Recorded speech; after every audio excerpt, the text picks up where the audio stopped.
conceded. I conceded in a congratulatory call to my opponent, and then not long after that, I conceded in a public address to the good people of Ghana. I considered not simply in the interest of peace and democracy, but because I respect the will of the people. I did then, and I still do now.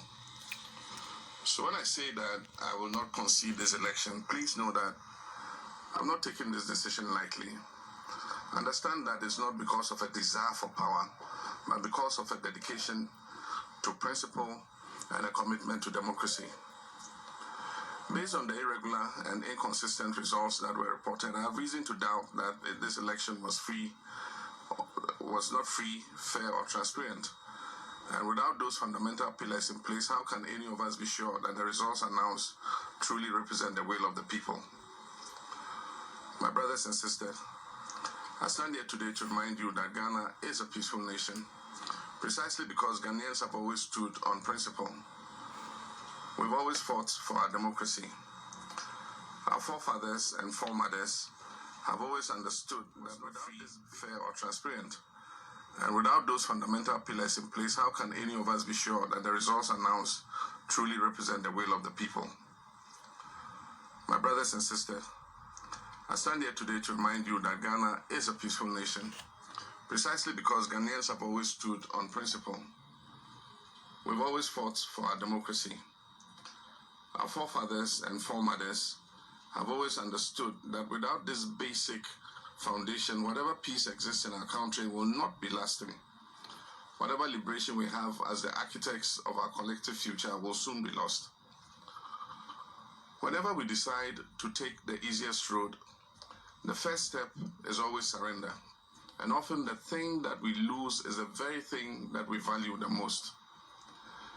The freedom that we enjoy today was not given on a silver platter. It came at a price. It came because our forefathers and mothers stood on principle. Our history books are filled with the names of individuals who refused to take the road that was the easiest or safest or probably the most convenient. They refused to surrender their ability to appeal for justice in a land where they are meant to have a voice and use it for the betterment of themselves and their children and future generations. All who fought for independence stood on principle to demand the sovereignty of this land that belongs to us, the people of Ghana. Indeed, Dr. Kwame Nkrumah once said, "Those who will judge us merely by the heights we have achieved will do well to remember the depths from which we started." There are many of you who are listening to me this evening who have spent your entire lives knowing only democracy. You know a Ghana in which every 4 years the citizens go to the ballot box to exercise their right to choose their leaders who they believe will serve their best interest. You know a Ghana in which the baton of power has been passed graciously and without incident from one party to another. A country with hundreds of radio stations and dozens of newspapers. A country where citizens can openly critique the performance of their elected officials. A country where they can protest peacefully and without fear of punishment. It is a Ghana that your mothers and fathers, your grandmothers and grandfathers wanted you to know. It is a Ghana that they dreamed of, and some even died trying to make that dream a reality. But also listening tonight are the many of you who remember a different Ghana. In that Ghana, most if not all of those political transitions and social liberties I just spoke of earlier did not exist.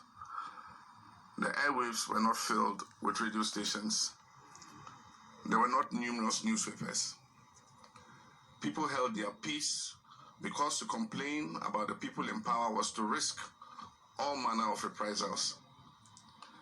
In that Ghana, presidential terms were interrupted by coup d'etats and former heads of state were executed.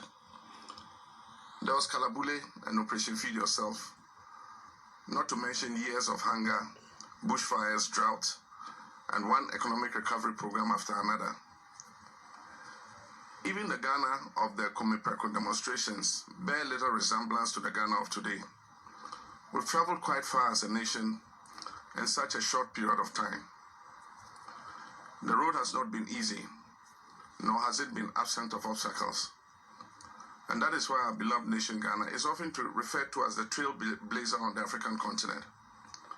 With each achievement, we have grown stronger as a people and as a nation. Through these trials and tribulations, our democracy has also been strengthened. My brothers and sisters, in a democracy as strong as ours, peace and justice can, and in fact, they usually do coexist. And that is because in a democracy such as the one we have built in Ghana, it is the people who hold the power.